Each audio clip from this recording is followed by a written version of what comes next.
తూర్పుగోదావరి జిల్లా రాజానగరం మండలంలో human rights protection council of India Andhra Telangana మహిళా చైర్పర్సన్ కండవల్లి లక్ష్మి మీడియాతో మాట్లాడారు. కూటమి ప్రభుత్వం నాయకులపై తప్పుడు ఆరోపణలు చేసి కించపరిచే ప్రయత్నాలు సహించబోమని హెచ్చరించారు. విద్యార్థులపై లైంగిక వేధింపులకు పాల్పడిన వారిపై వెంటనే చర్యలు తీసుకునేలా కృషి చేస్తామని తెలిపారు. భవిష్యత్తులో ఎస్సీ కోటా నుంచి ఎమ్మెల్యేగా పోటీ చేసే అవకాశం వస్తే కూటమి నాయకుల ఆశీర్వాదం, మాజీ ఎమ్మెల్యే పెందుర్తి వెంకటేష్ మద్దతు కావాలని ఆమె అన్నారు. నమస్కారం. మాది రాజానగరం నియోజకవర్గం, రాజానగరం మండలం, దివాన్చెరు గ్రామం. నా పేరు కండవల్లి లక్ష్మి. మొన్న ఈ మధ్య సోషల్ మీడియాలో రాష్ట్ర ముఖ్యమంత్రి వర్యులు నారా చంద్రబాబు నాయుడు గారి కోసం, ఉప ముఖ్యమంత్రి వర్యులు పవన్ కళ్యాణ్ గారి కోసం చాలా భయంకరమైన మాటలు మాట్లాడడం జరిగింది. క్రిస్టియన్స్ మహాసభని పెట్టి మా అన్నగారు జడా శ్రావణ్ కుమార్ గారు, అలాగే తెలంగాణ నుంచి వచ్చినటువంటి ఒక తమ్ముడి పేరు నాకు రావణ, ఆ తమ్ముడు గారు మాట్లాడారు. కానీ చంద్రబాబు గారిని తిడుతున్నారు, పవన్ కళ్యాణ్ గారిని తిడుతున్నారు, జగన్మోహన్ రెడ్డి గారిని తిడుతున్నారు. పవన్ కళ్యాణ్ గారు నోట్లో ఏం పెట్టుకున్నాడు అని అంటున్నాడు. తప్పు కదండి, అది ఎంత చట్టపరంగా నేరమది. పవన్ కళ్యాణ్ గారిని కానీ చంద్రబాబు నాయుడు గారిని అనే స్థాయి ఇది. గత వైసీపీ ప్రభుత్వంలో మీరు ఎలాంటి పరిపాలన చేశారో జగన్మోహన్ రెడ్డి గారికి తెలుసు. అన్యం పుణ్యం చేయకుండా చంద్రబాబు నాయుడు గారిని అరెస్ట్ చేయడం జరిగింది, సెంట్రల్ జైలుకు పంపించడం జరిగింది. తర్వాత ఆయన అనపర్తి పాదయాత్ర చేస్తుంటే కరెంటు తీసేసి చాలా రాద్ధాంతం చేశారు. ఇంకా చంపేయడం ఒకటే తక్కువైంది, అంత భయంకరమైన పరిస్థితి చేశారు. అంతకన్నా బాగా పరిపాలిస్తున్నారు కూటమి ప్రభుత్వాన్ని. ప్రజలందరూ కూడా కూటమి ప్రభుత్వానికి పట్టం కట్టారు మీ అరాచకమైన పరిపాలన చూడలేక. ఒక క్రిస్టియన్ మతాన్ని అడ్డు పెట్టుకొని, పాస్టల్ మీటింగ్ మన అడ్డు పెట్టుకొని, కులాల మధ్య మతాల మధ్య చిచ్చు పెడతారు. ఈ దేవుణ్ణి నమ్ముకోకండి, ఆ దేవుణ్ణి నమ్ముకోకండి అని ప్రభుత్వాలకైతే శాసించే శాసనం లేదు. ఏ ప్రభుత్వం అయినా సరే, నేను ఒక తెలుగుదేశం పార్టీ నాయకురాలనే, శాసించే హక్కు మీకు ఎవరికి లేదు. అలాగే భారత రాజ్యాంగ ప్రకారం మనం నమ్మిన దైవాన్ని మనం కొలుచుకునే హక్కు మనందరికీ ఉంది. చంద్రబాబు నాయుడు గారిని, పవన్ కళ్యాణ్ గారిని, లోకేష్ బాబు గారిని తిడితే ఉంటే చూస్తా ఊరుకునే అంత అసమర్థులు మేమైతే కాదండి. ఎందుకంటే కూటమి ప్రభుత్వం పేదలకు అందుబాటులో ఉండి అభివృద్ధిని చేసి చూపిస్తుంది. ఏంటంటే ప్రజలు మభ్య పెట్టడానికి కొన్ని పథకాలు పెట్టి ప్రజలకు ఏదో ఇచ్చారు. ఆంధ్రప్రదేశ్ని అంతటి నప్పులు కుప్పగా చేయలేదా? అవన్నీ పూడ్చి నారా చంద్రబాబు నాయుడు గారు తెలివితేటలతో, పవన్ కళ్యాణ్ గారు, మోదీ గారు ముగ్గురు చేయి కలిపి వారు చేస్తున్న అభివృద్ధిని మీరు తట్టుకోలేక నోటికి ఏదొస్తే అది మాట్లాడితే చూస్తూ ఊరుకోం. గతంలో రోజా గారే కానీ ఇంకొక ఆవిడ ఎవరో ఉన్నారండి బాబు, ఆవిడ ఏటో ఎవరికి అర్థం కాదు, తాడిపట్ల నోరేసుకొని అడ్డమైన బూతులు తిట్టింది. మరి అలాంటిదప్పుడైనా మేము చర్య తీసుకోవడానికి మా నాయకులు మమ్మల్ని వదిలేరనుకో బడిత పూజ చేస్తాం, అందులో డౌట్ ఏమీ లేదు. ఎందుకంటే మీరు చాలా అసభ్యకరమైన బూతులతో, భయంకరమైన మాటలతో చాలా వెచ్చలవిడితనంగా బరిదేగిచ్చేసి మాట్లాడడం చట్టం చూస్తూ ఊరుకోదు. కానీ ప్రజలందరూ కూడా చూస్తున్నారు. నేను కూడా ఒక తెలుగుదేశం నాయకురాలనే, కార్యకర్తనే కూడా. చంద్రబాబు నాయుడు గారి జోలికి కానీ వచ్చారా పద్ధతిగా ఉండదని ఒక దళిత మహిళా నాయకురాలుగా హెచ్చరిస్తున్నాను. ఎందుకంటే ఇవాళ నేను తెలుగుదేశం ప్రభుత్వంలో ఒక నాయకురాలు స్థానంలో ఉన్నానంటే అది తెలుగుదేశం ప్రభుత్వం ఒక దళిత మహిళా నాయకులకు ఇచ్చిన గౌరవం. ఆ గౌరవానికి కట్టుబడి మీ అందరికీ నేను ఒక దళిత మహిళా నాయకురాలుగా హెచ్చరించేది, చంద్రబాబు నాయుడు గారిని కానీ, లోకేష్ బాబు గారిని కానీ, పవన్ కళ్యాణ్ గారిని కానీ అన్నారా ఊరుకునే ప్రసక్తి లేదని మీడియా మిత్రుల ద్వారా హెచ్చరిస్తున్నాను.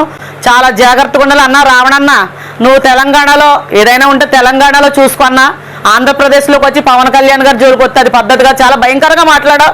నాకే చిరాకు వేసుకొచ్చింది నీ మాటలు చూసి.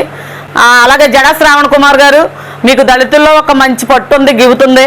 అది మీరు చట్టాన్ని గౌరవిస్తూ ఒక లాయర్గా మీరు ఉన్నారు కాబట్టి అది సద్వినియోగం చేసుకోండి అన్న. అంతేగాని మా ప్రభుత్వాన్ని విమర్శించడానికి మిమ్మల్ని ప్రత్యేకంగా ఎవరో కొనుక్కొని ఉంటారో అందుకే మీరు అలా మాట్లాడుతున్నారన్న. దయచేసి నేను కూడా ఒక దళిత మహిళా నాయకురాలనే, మీరు ఎలా గౌరవిస్తే మేము అలా గౌరవిస్తాం. చంద్రబాబు నాయుడు గారు చాలా మంచి పరిపాలించే మేము వెళ్ళి పోలీస్ డిపార్ట్మెంట్ వారికి తెలియపరచగా వారు కూడా ప్రతి హాస్టల్ను కూడా విజిట్ చేయడం జరిగింది. కానీ యువత దొరకడం లేదు.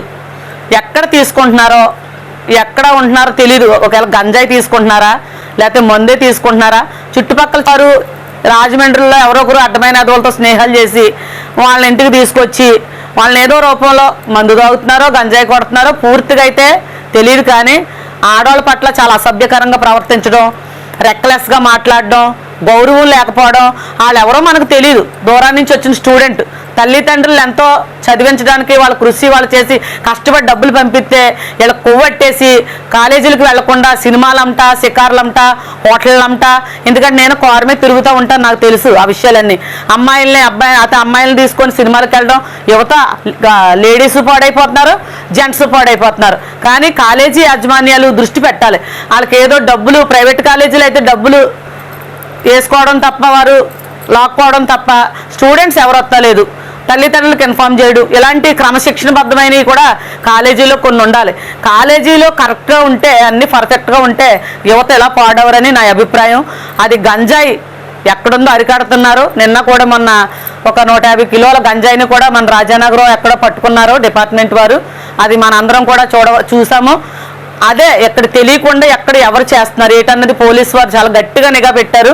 ఎందుకంటే మేము వెళ్ళేటప్పుడు కొంతమంది నాకు చెప్తా ఉంటారు స్టూడెంట్స్, మేడం గారు మమ్మల్ని ఎలా పలానా దిక్కున పలానా అబ్బాయిలు ఇబ్బంది పెడుతున్నారు, మమ్మల్ని ఎలా, నేను ఎందుకంటే మహిళా చైర్మన్గా చేస్తున్నాను కాబట్టి నాకు ఇన్ఫార్మ్ చేస్తే, ఈ కూటమి ప్రభుత్వానికి అంటగట్టేయకూడదు కదా సార్. కూటమి ప్రభుత్వం చేస్తుంది తప్పు, నేనైతే తెలిసి తప్పు చేయను కదా. సీక్రెట్గా ఇంట్లో చేసిన తప్పుకి కూటమి ప్రభుత్వానికి అంటగడతాం తప్పు కదా. ఉద్యోగం చేసుకుంటారు, అక్కడ రహస్యంగా ఏదో జరిగింది, దాన్ని ఖచ్చితంగా నేను కూటమి ప్రభుత్వ నాయకురాలనే కాబట్టి వెళ్ళాను, స్పందించాను, వాడు తాట తీశాను, ఉద్యోగంలోంచి కూడా సస్పెండ్ చేయడం జరిగింది. పై అధికారులకు తెలియజేశాం, అక్కడ వాడికి దేహశుద్ధి కూడా చేశాము. అమ్మాయికి మోగమ్మాయి, ఆ అమ్మాయిని కూడా మళ్ళీ వేరే దిక్కు ట్రాన్స్ఫర్ చేశారు. తర్వాత కూడా నా మీద కొన్ని అభియోగాలు, కొంతమంది కిట్లేని అవతల పార్టీ నాయకులు ఏయో మాట్లాడితే అవి కూడా డైరెక్టర్కి వెళ్ళి ప్రిన్సిపాల్ సార్ని కలిసి నా నిజాయితీ నిరూపించుకోవడం జరిగింది. అది పై వరకు వెళ్ళడం, కొంతమంది మీ మీడియా మిత్రులు అది చాలా లక్ష్మి గారు ఇంత నిజాయితీ పర్రాలని నిరూపించారు. మీ అందరికీ కూడా ధన్యవాదాలు. అలాగే కూటమి ప్రభుత్వం అంటే అభివృద్ధి చేసి చూపిస్తుంది. నాయకులు తిట్టడమో లేకపోతే ఇంకొకరినో లేకపోతే ప్రతిదీ కూడా చేసేసి కూటమి ప్రభుత్వానికి అంటగట్టడం అది తప్పు. కానీ ఖచ్చితంగా అన్ని దిక్కులా అన్ని రకాలుగా డిపార్ట్మెంట్ పూర్తి సహకారం చేస్తుంది, పూర్తిగా అరికడుతుంది. అవన్నిటిని కూడా చంద్రబాబు గారు కానీ, అలాగే పవన్ కళ్యాణ్ గారు కానీ, లోకేష్ బాబు గారు కానీ చాలా గట్స్తో ముందుకు వస్తున్నారు. మొన్న కూడా మా హోమ్ మినిస్టర్ అనిత గారు కూడా జిల్లా పర్యటన చేసి ఆవిడ కూడా వచ్చి స్ట్రాంగ్గా చెప్పడం కూడా జరిగింది. తదుపరి ఎస్పీ గారు కానీ, డిఎస్పీ మేడం గారు కానీ, అలాగే రాజానగరం సిఐ గారు కానీ, బొమ్మూరు సిఐ గారు కానీ, అలాగే ఇక్కడ ఈ మన లోకల్లో అయితే నియోజకవర్గంలో చాలా వాళ్ళు వేసి చిరుకొన్నేసి యువతను అరికడుతున్నారు. గంజా ఎక్కడున్నా కనీసం తాగినా కానీ స్టూడెంట్కి గట్టిగా బుద్ధి చెప్తున్నారు. వారందరికీ కూడా ప్రత్యేకంగా ధన్యవాదాలు. ఇంకా అరికట్టి మహిళల పక్షాన అసభ్యంగా ప్రవర్తిస్తున్న యువతకు దేహశుద్ధి చేయించి శుభ్రంగా మట్టిలు ఇరిసేసి వాళ్ళకి కరెక్ట్గా పొజిషన్లో పెడితే మంచిగా ఉంటారని మీడియా ద్వారా మా డిపార్ట్మెంట్ వారికి కూడా తెలియజేసుకుంటున్నాం. భగవంతుడి ఆశీస్సులు ఉంటే మా కమ్యూనిటీ ఎస్సీ, మాల, మాదిగ, రెల్లి మొత్తం అందరూ కలిసి మహిళల్లో ఎక్కడ కష్టం ఉన్నా మన కండవెల్లి లక్ష్మక్క ఆదుకుంటుంది.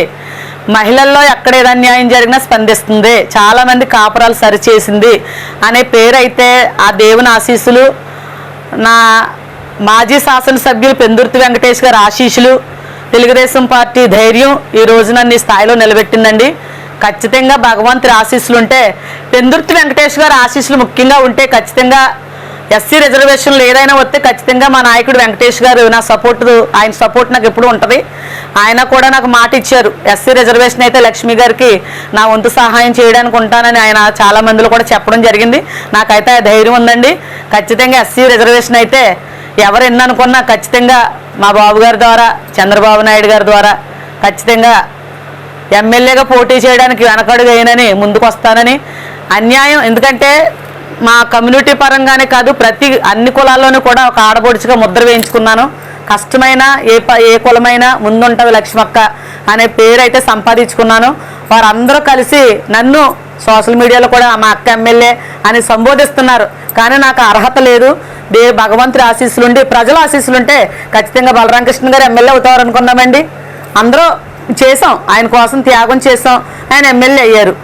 అలాగే భగవంతుడి ఆశీస్సులు ఉంటే ఫ్యూచర్లో ఇప్పుడు మహిళలకు ఎక్కువ ప్రాధాన్యత ఇస్తున్నారు కాబట్టి ఎస్సీ రిజర్వేషన్లో కానీ, రాజానగరం నియోజకవర్గం కోటాలో కానీ ఖచ్చితంగా మహిళా రిజర్వేషన్ అయ్యి అవకాశం ఉంటే ఖచ్చితంగా ముందుకు వస్తాను. మా గౌరవనీయులు శ్రీ పెందుర్తి వెంకటేష్ గారి ఆశీస్సులతో ఎమ్మెల్యే సీటు కూడా సంపాదించుకుంటాను. న్యూస్ టీవీని తక్షణమే సబ్స్క్రైబ్ చేసుకోండి. నోటిఫికేషన్ కోసం మరిన్ని అప్డేట్స్ కోసం ప్రతి ఒక్క కుటుంబానికి ఉచిత నోటిఫికేషన్లు వచ్చే విధంగా మీకోసం మీ ముందుకు వివిధ న్యూస్ టీవీని ఏపీ 5 నందు 99వ ఛానల్ మరియు యూట్యూబ్ నందు వీక్షించెదరు.